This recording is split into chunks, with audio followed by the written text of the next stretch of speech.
Hello. Can you hear me? Are you awake? Yes? Bene. Fantastic. So I am Alessandro Inversini. I am professor of marketing at EHL, Hospitality Business School. And I'm very grateful to be here with you today to share some of my research, some of my last research.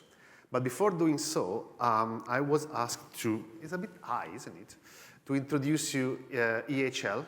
And I have a couple of slides to tell you what is the place I'm working in. So I'll start with,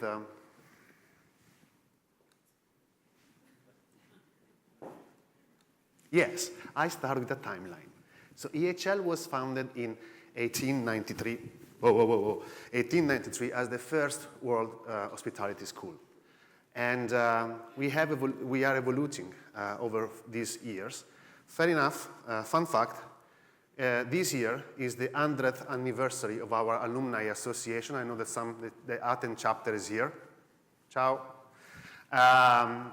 And we have 35,000 active alumni around the world that are contributing actively to our school.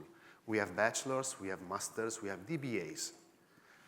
In 2022, we opened our new fantastic campus, and we rebranded ourselves from École Hôtelière de Lausanne to EHL Hospitality Business School, emphasizing as much as possible the business side of hospitality. Some numbers: we are for the sixth year in a row #1 hospitality school in the world. We have around 4,000 students in campus. We have 3 campuses, and so on and so forth. But the most astonishing thing for me when I joined EHL was the fact that in campus we have a Michelin star restaurant run by students, which is, I promise you, incredible. So EHL pioneers human centricity in hospitality. All our courses are built around the concept of human centricity and how can human-to-human interaction can enhance the hospitality field. And actually, we train the hospitality leader of the future, or we try to. Because not all our students actually go to hospitality. If you look at this chart, only 40% of our students go to work in hotels. That's very strange, isn't it? We are an hospitality school. Actually, the 60% of our students go to sectors where hospitality and the human encounter is central for the success of the business. Hospitality is translating from being an hotel kind of thing to be also the stepping stone of experience design, transformation, and human-to-human encounter. I'm here to tell you that, sorry for Jenny that was on the podium before, but we also have an outlook and trend reports that I'd like to promote here with you today. You can scan the QR code. It's launching November 27, and it's going to be, you can enroll for having it. We have 5 main trends on this report that were created by 13 people, 13 of my colleagues and myself. We start from technology.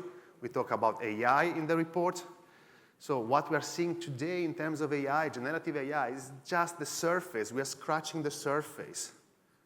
What's happening in the near future is the rise of AI agents that will be able to actually drive innovation, well-being, and personalization of the guest experience. We're talking about the future of food. How do you source food? How do you cook food? How do you actually make sure that there is a great circularity around food? We're talking about HR. This came up already in several talks. How to deal with the new generation coming through our hotels, our companies. It's about hierarchy. It's about empathy. It's about human-centric leadership at the end. And then we talk about experience economy, as in the talk we had before, but we talk more about how hospitality is really the stepping stone for creating immersive experiences, immersive, meaningful, eventually transformational experiences. Think about it. Think about how much of the hospitality ethos is in each and every experience you lived in the past weeks, months, year. And we are there to build these things. Now, the fifth trend is about regenerative hospitality, and it's going to be about the thing I'm going to deep dive a little bit with you, because it's going to be, for me, it's going to be one of the main things that is going to shape the future of leadership in our field. Now, what does it mean? I'm not going to talk to you about sustainability. Done, that's tick. Yeah? I'm not going to talk to you about leadership models. I'm sharing with you my story and the research I've been doing in the last 4 to 5 years. And for me, I'll promise, was a transformational journey that actually changed my worldview and the way in which I'm seeing hospitality and also my job nowadays. So stay with me, try to see if this speaks to you as well, and then we'll take it further. Everything started in 2022. I was in Lebanon, Shuv Biosphere Reserve. And I was there, as some of you know, for my real job. So I do technology. I'm a technologist. I used to do websites. And I was there because I was working with the American University of Beirut to do an experience-based web app, bottom-up innovation. And I stumped into a guy called Chibli. Chibli is an agricultural engineer that used to work in Beirut, but at a certain point he had enough and decided to go back to the farm of his family in Shuv Biosphere Reserve. Now, he went there and he saw a degradation of the natural environment. He saw that animals that used to be there were not there anymore. The community was a little bit detached from the mountains. So what Chibli did was very simple. He started to put back the original plants in the mountain. He started to breed donkeys that were indigenous of the place. And in order to get some money out of it, guess what he did? He built some rooms, right? He built some rooms where he's welcoming people. And the magic that happened was that the community started to engage with Chibli. Schools are going there. And the business exploded. And the guy takes you to see the house he was building on the tree with his father 35 years ago. And as an hospitality expert, I just came home and I was like, what's happening? What's that? And I couldn't answer. I couldn't really find a reason why Chibli was doing that. Start to look into sustainability. And I saw that even if we're talking about sustainability since 25, 30 years, nothing major is changing. So there is the global health heating is a tipping point, escalating climate disasters. We are having socioeconomic inequalities. There is this fantastic study from the Stockholm Resilience Center about planet boundaries that really connects with the donuts economic. Guess what? We are crossing more and more boundaries over the years. And by crossing the boundaries, we are leaving away the safe and just space of the donuts economy where humans can thrive together with nature. And this is the report for the Travel Foundation in the UK. The green light are the tourism emission towards 2000. Guess what is the red line? Is what we promised. Net zero by 2050.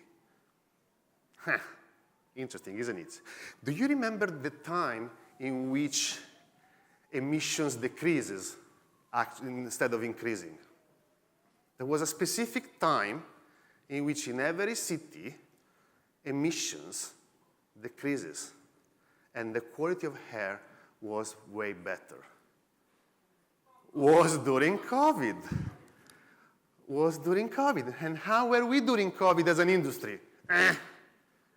Struggling, just for lack of better words. So is there a better way to treat our planet and to treat our community? How can we move further with this? I stumbled in the work of Paul Polman. Paul Polman is the former CEO of Unilever, and is now making a second career, I would say, talking about net positive companies. So those companies propose solutions rather than waiting for regulation to tell them what to do. They make a net positive contribution instead of net zero contribution. Everything they do is for the common positive good. And we start looking into regeneration, the concept of regeneration. Regeneration moves from our business to be from extractive, and the net positive is stepping stone to actually go towards preservation and restoration, enhancement, and eventually regeneration. The understanding that interconnected systems can actually co-evolve.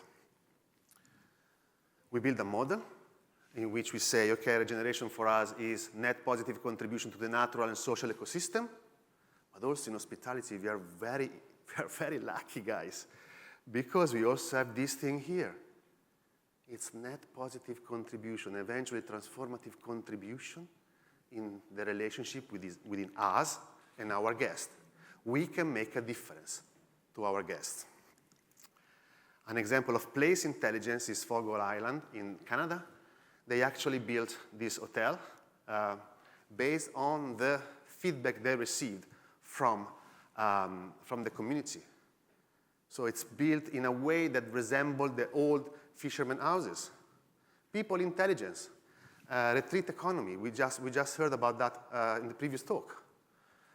This place is Bliss and Star in South Africa, and also there they make you, they take you through these transformational journeys. I didn't do the mushrooms. I did stargazing, which was enough, I promise. And I'm not, whatever. But then, the most important thing in regeneration, which is the relationship with community and the nature, is regenerating our capability as humans, me, you, everyone, to assume our proper role in the planet. And this is how we can become transformative leaders. This is how, by recognizing that we are, all the systems around, all the ecosystems around us are interconnected. This is how we can become, or we can become again, one with the planet. I've been working with several properties all over the world, and also in Switzerland. I'll show you something in a second. And there is a common path. Something is happening. There is a wake-up call. For me, it was a little donkey that I showed you at the very beginning. And then you try to make sense of what the nature is telling you. You start caring for others, but also for the nature. And you develop a regenerative mindset to drive change in interconnected living system. This is the example of the rock house in Jamaica.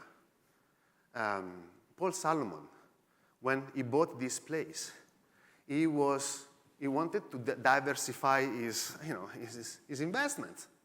But actually, he ended up in understanding that the community was one within his hotel. He ended up in helping up nature and helping up businesses that were actually working with nature, and staff. Staff is hired at the bar and is made progressing up until the director levels, if you want. That's beautiful. Now you're telling me, I'm sure, the hoteliers in the room will tell me, yes, fantastic, Alessandro, nice work, chit-chatting, blah, blah, blah. 40 rooms hotel in beautiful places. Can we do it? We are in Greece. We have 100 rooms hotels in Yes. The answer is yes. Because what we developed, and I need a couple of more minutes, is a tool that is actually helping each and every hotelier to develop this mindset shift and to develop this place and people intelligence. The tool is available in Creative Commons, so it's free for everyone to use. We've been testing that with private properties, let's say boutique hotels, such as Hotel des Horloges and Tarish, but we also tested with Hilton, with Marriott, with Six Senses that we were mentioning before. And the tool is about a collaborative approach to understand what the interconnected ecosystem can give us back, and to give back to the reality we are in. There are tools that you can download, you can practice. There are examples that are actually telling you how to do it.